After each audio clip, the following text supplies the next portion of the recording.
Hello everyone, welcome back to our YouTube channel new Vidyapeeth academy. तो आज हम discuss करेंगे करंट अफेयर में अगस्त महीने का सेकंड पार्ट।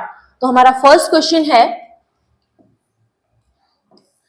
क्वेश्चन फर्स्ट हमसे पूछा है, हाल ही में पेरिस ओलंपिक में भारत को कौन सा रैंक मिला है और इसमें भारत को कितने गोल्ड, सिल्वर और ब्रॉन्ज मेडल हासिल हुए हैं। तो अगर हम बात करें रैंक की तो भारत को इसमें मिला है 71st यानी कि 71वां रैंक मिला है। और अगर बात करें कि इसमें कितने गोल्ड हैं और कितने सिल्वर और कितने ब्रॉन्ज मिले हैं, तो गोल्ड हमें मिला है 0 और सिल्वर की बात करें तो 1 सिल्वर मेडल हमें मिला है और ब्रॉन्ज हमें मिले हैं टोटल 5। तो आपको याद रखना है 0, 1, 5 का रेंज और टोटल हो जाते हैं ये 6। तो भारत को टोटल 6 जो है वो पदक मिले हैं। बात करेंगे नेक्स्ट क्वेश्चन की। हमारा नेक्स्ट क्वेश्चन है, नेक्स्ट क्वेश्चन को डिस्कस करने से पहले हम बात करेंगे, यहाँ पे हमारे एकेडमी में स्टार्ट हो चुके हैं एचपी टेट्स के आर्ट्स, मेडिकल और नॉन मेडिकल के बैचेस। तो जो भी इंटरेस्टेड स्टूडेंट हमारी क्लासेस को ज्वाइन करना चाहते हैं वो नीचे दिए गए नंबरों को कॉन्टेक्ट कर सकते हैं। तो चलिए नेक्स्ट क्वेश्चन पे आते हैं। हमारा नेक्स्ट क्वेश्चन है, हाल ही में IUCN रेड लिस्ट में किसे संकटग्रस्त प्रजाति में घोषित किया है। यानी कि IUCN क्या है, IUCN की अगर हम बात करें इसका फुल फॉर्म रहेगा international union and conservation of nature. यानी कि ये एक ऐसी ऑर्गेनाइजेशन है जो कि एंडेंजर्ड और जो थ्रेटेंड स्पीसीज है उनका जो डाटा है वो मेंटेन करती है। ठीक है, कौन सी ऐसी फ्लोरा है और कौन सा ऐसा फौना है जो कि हमारी अर्थ से एक्सटिंक्ट हो रहा है, उसका ये मेंटेन करती है डाटा। और IUCN जो है ये डाटा कहां पे मेंटेन करता है, तो हम इसको लिखते हैं रेड डाटा बुक के अंदर। बहुत बार ये क्वेश्चन पूछा जाता है कि रेड डाटा बुक कौन लॉन्च करता है, तो राइट आंसर होगा IUCN। यहाँ पे जो अभी रिसेंटली जो स्पीसीज IUCN ने घोषित करी है दैट इज योर नीलकुरिंजी, जो कि आपको पिक्चर में भी दिखाया जा रहा है, नीलकुरिंजी। और नीलकुरिंजी का साइंटिफिक नेम रहेगा स्ट्रोबिलेंथस पुथानिया, ये भी आपको ध्यान रखना है। इसके अलावा बात करें नीलकुरिंजी के बारे में, तो नीलकुरिंजी जो है वो पाया जाता है कर्नाटका और तमिलनाडु की पहाड़ियों में, मोस्टली जहां पे हमारी नीलगिरी की पहाड़ियां हैं। तो ये आपको ध्यान रखना है। इसके अलावा नीलगिरी की पहाड़ियों के अंदर पर्टिकुलर अगर देखें तो इसमें जो है एक 16 जंगल है, उसके अंदर ये आपको फ्लैग देखने को मिलता है। और इसके अलावा हमारे पास ये जो स्पीसीज है ये कहाँ पे मिलती है, हमारे वेस्टर्न घाट के अंदर। तो ये भी आपको ध्यान रखना है, वेस्टर्न घाट जिसको हम लिखेंगे पश्चिमी घाट। तो ये था इसके बारे में इंपॉर्टेंट कॉन्सेप्ट। और अगर हम एक और कॉन्सेप्ट इसके बारे में देखें तो नीलकुरिंजी का जो पौधा है वो 12 वर्षों के बाद जो है ये अपना जो ब्लूमिंग वाला पैटर्न है वो शो करता है। यानी कि ये फ्लावरिंग कब करेगा, अपना एक 12 वर्षों के बाद। चलिए नेक्स्ट क्वेश्चन को डिस्कस करेंगे। नेक्स्ट क्वेश्चन है, हाल ही में मधुमेह रोधी जड़ी बूटी जिम्नेस्टा सिल्वेस्टर, ये नाम याद रखेंगे, जिम्नेस्टा सिल्वेस्टर को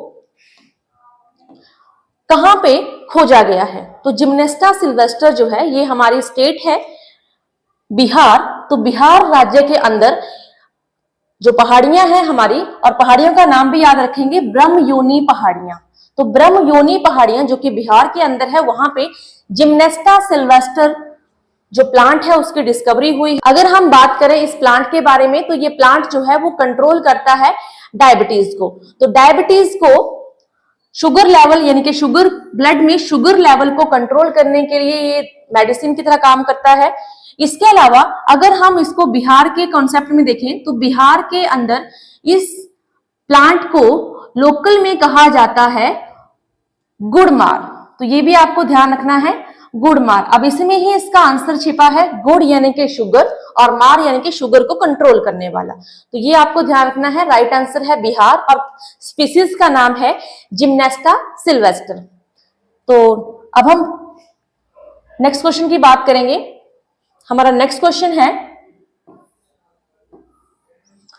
name the country that recently discovered the plastic eating fungus, यानी कि हमसे उस कंट्री का नाम पूछा है जिसने हाल ही में प्लास्टिक को खाने वाले कवक की खोज करी है। अब प्लास्टिक, क्योंकि आपको पता है प्लास्टिक का पोल्यूशन बहुत ज्यादा डे बाय डे इंक्रीज कर रहा है, तो उसको कंट्रोल करना या उसको डिस्ट्रॉय करना भी एक बहुत बड़ा एक मुद्दा है। तो उसी को कंट्रोल करने के लिए अभी हाल ही में जर्मनी ने, कंट्री का नाम है जर्मनी, जर्मनी के साइंटिस्टों ने एक ऐसी फंगस का निर्माण किया है जो कि प्लास्टिक को क्या करती है, ईट करती है।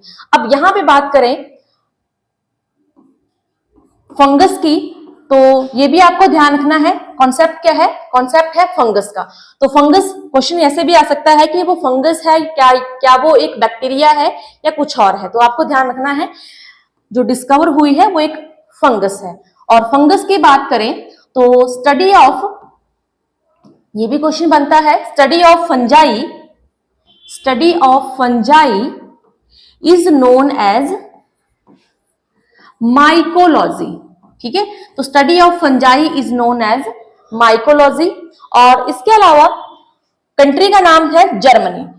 तो जर्मनी की बात करें तो जर्मनी जो है एक यूरोपियन कंट्री है और इसकी राजधानी है बर्लिन। ये भी ध्यान रखेंगे, जर्मनी की कंट्री की जो कैपिटल है दैट इज योर बर्लिन।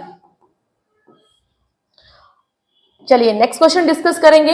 हमारा नेक्स्ट क्वेश्चन है,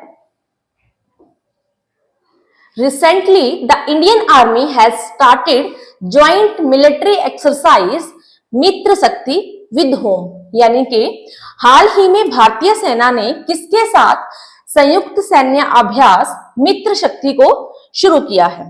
तो राइट आंसर हो जाएगा इसका श्रीलंका। बहुत बार पूछते हैं कि मित्र शक्ति जो अभ्यास है किन दो देशों के बीच में होता है, तो इसका राइट आंसर होगा भारत और श्रीलंका के बीच में। बात करेंगे यहाँ पे ये जो एक्सरसाइज है, जैसा कि आपको पिक्चर में भी दिखाया जा रहा है, ये एक्सरसाइज आपके स्टार्ट होगी 12 अगस्त से लेके 25 अगस्त के बीच में। और ये जो एक्सरसाइज है इसको होस्ट कौन कर रहा है, तो इसको रूटीन बाइज रूटीन जो है वो होस्ट करते हैं डिफरेंट कंट्रीज, जैसे कि भारत, फिर उसके बाद श्रीलंका, देन अगेन भारत, फिर श्रीलंका। तो इस बार जो होस्टिंग कंट्री है वो रहेगी आपकी श्रीलंका। इसके अलावा यहाँ पे आपने नोट करना है एक और एक्सरसाइज है जो कि भारत, श्रीलंका और मालदीव के बीच में एक ज्वाइंट एक्सरसाइज होती है जिसका नाम क्या है, दोस्ती एक्सरसाइज। ये भी ध्यान रखेंगे, दोस्ती एक्सरसाइज अगर क्वेश्चन पूछा जाए तो ये 3 देशों के बीच में होने वाली एक अभ्यास है जिसमें आता है इंडिया, श्रीलंका और मालदीव। ठीक है, और सिंगल अगर पूछा जाए आपसे मित्र शक्ति, सिंपल पूछा जाए मित्र शक्ति, तो आपका आंसर होगा इंडिया एंड श्रीलंका। और आपने कमेंट करना है श्रीलंका की राजधानी का नाम। ठीक है, ओके। नेक्स्ट क्वेश्चन की बात करते हैं। हमारा नेक्स्ट क्वेश्चन है, रिसेंटली WHO यानी कि world health organisation declare global public health emergency for second time to which, यानी कि हाल ही में वर्ल्ड हेल्थ ऑर्गेनाइजेशन ने दूसरी बार वैश्विक सार्वजनिक स्वास्थ्य आपातकालीन घोषणा किया है। तो ये कौन सी डिजीज है जिसके लिए ये आपातकालीन घोषणा जो है वो कर दी गई है, तो इसका आंसर होगा आपका एमपॉक्स। एमपॉक्स यानी कि मंकी पॉक्स। और ये जो डिजीज है ये स्प्रेड करती है डीएनए वायरस के द्वारा। अब यहाँ पे भी बहुत सारे क्वेश्चन बन जाते हैं कि आपका जो ये डिजीज है ये किस से फैलता है, यानी कि इसका जो पैथोजन है या इसका जो पॉजिटिव एजेंट है, ठीक है, ये हमसे पूछ रखते हैं। तो वहां पे ऑप्शन में आपको दे दिया जाएगा बैक्टीरिया, ठीक है, या फिर वायरस, ठीक है, या फिर आपका फंगस। तो आपने क्लिक करना है किसके साथ, वायरस के साथ। जैसे कि कोविड की अगर बात करें तो कोविड एक वायरल इन्फेक्शन है। सेम आपका जो मंकी पॉक्स यानी कि एम पॉक्स है जो भी, वो भी कैसा है, आपका एक वायरल इन्फेक्शन है। ओके, बात करें अगर एमपॉक्स के बारे में, तो एमपॉक्स जो है वो सबसे पहला जो इसका केस देखा गया था वो था अफ्रीका के बाहर स्वीडन के अंदर। लेकिन अब जो है ये डिजीज पूरी तरह से एक स्प्रेड कर चुकी है आपके अफ्रीका कॉन्टिनेंट के अंदर, ये भी आपको ध्यान रखना है। और अगर यहाँ पे बात की जाए वर्ल्ड हेल्थ ऑर्गेनाइजेशन के बारे में, तो इसका जो हेडक्वार्टर रहेगा जिनेवा में, और जिनेवा आपका पड़ता है स्विट्जरलैंड के अंदर। बात करेंगे फाउंडेशन के बारे में। वर्ल्ड हेल्थ ऑर्गेनाइजेशन की फाउंडेशन कब हुई है? 7 अप्रैल 1948 में। बहुत बार क्वेश्चन पूछते हैं world health day celebrate on, तो आंसर होगा 7 अप्रैल, क्योंकि 7 अप्रैल को हम मनाते हैं अपना WHO का गठन दिवस। इसके अलावा अगर पूछा जाए वर्ल्ड हेल्थ ऑर्गेनाइजेशन के प्रेजेंट के हेड कौन है, तो इनका नाम है आपका डॉक्टर टेड्रोस। ये भी आपको ध्यान रखना है, जो कि आपको पिक्चर में दिखाया जा रहा है, डॉक्टर टेड्रोस। हमारा नेक्स्ट क्वेश्चन है recently who started the him उन्नति योजना। अब हिम उन्नति योजना, क्योंकि अब हम क्वेश्चन डिस्कस कर ही रहे हैं, हिमाचल से रिलेटेड है ये क्वेश्चन। हिम अगर वर्ड लग जाता है तो हिम मींस हिमाचल के लिए ही हम डिनोट करेंगे। हिम उन्नति योजना क्या है? ये योजना स्टार्ट हुई है हिमाचल प्रदेश में, और हिमाचल प्रदेश के जो अभी सीएम हैं, चीफ मिनिस्टर हैं, वो है हमारे सुखविंदर सिंह सुक्खू जी। ठीक है, तो इन्हीं के द्वारा ये योजना स्टार्ट करी जा रही है।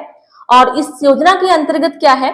नेचुरल फार्मिंग को बढ़ावा दिया जा रहा है। नेचुरल फार्मिंग को इसमें बढ़ाने का एक उद्देश्य लिया गया है, तो ये भी आपको ध्यान रखना है। ओके, नेक्स्ट क्वेश्चन पे आते हैं। नेक्स्ट क्वेश्चन है who has recently appointed as the cabinet secretary of India, यानी कि हाल ही में कैबिनेट के सचिव के रूप में किसे नियुक्त किया जाएगा? कैबिनेट सचिव की यहां बात हुई है, तो इसका राइट आंसर होगा आपका टीवी सोमनाथन। जैसा कि आपको पिक्चर में दिखाया जा रहा है, टीवी सोमनाथन जो है, इनको अभी नेक्स्ट जो है वो कैबिनेट सेक्रेटरी डिसाइड किया जाएगा, अपॉइंट किया जाएगा। अगर हम बात करें टीवी सोमनाथन जी के बारे में, तो टीवी सोमनाथन जो है आईएएस ऑफिसर है, और इनका जो बैच है वो है 1987 वाला। इसके अलावा टीवी सोमनाथन से पहले जो हमारे कैबिनेट सेक्रेटरी हैं, उनका नाम है राजीव गौबा जी, तो ये उनको रिप्लेस करके वहां पे अपनी जो है वो अपनी सेवाएं देंगे। इसके अलावा बात करेंगे, इनका जो कार्यकाल है वो स्टार्ट होगा आपका 30 अगस्त के बाद, यानी कि 30 अगस्त तक हमारे जो राजीव गौबा जी हैं वो अभी पोस्ट पे रहेंगे, उसके बाद ही इनकी जो है वो नियुक्ति की जाएगी। बात करें कैबिनेट सेक्रेटरी के बारे में, तो कैबिनेट सेक्रेटरी जो है एक हाईएस्ट पोजीशन है, highest position of IAS officer. ठीक है, ये भी आपको ध्यान रखना है। हमारी कंट्री की आईएएस ऑफिसर्स में सबसे हाईएस्ट पोजीशन किसकी है? कैबिनेट सेक्रेटरी की। ये इंपॉर्टेंट क्वेश्चन है। ओके, तो ये थे हमारे आज के important current affairs. I hope आपको ये सेशन समझ आया होगा। If you like this video then please like, share and comment the video. और हमारे जो बैचेस हैं उनको भी आप परचेज कर सकते हैं। Thank you.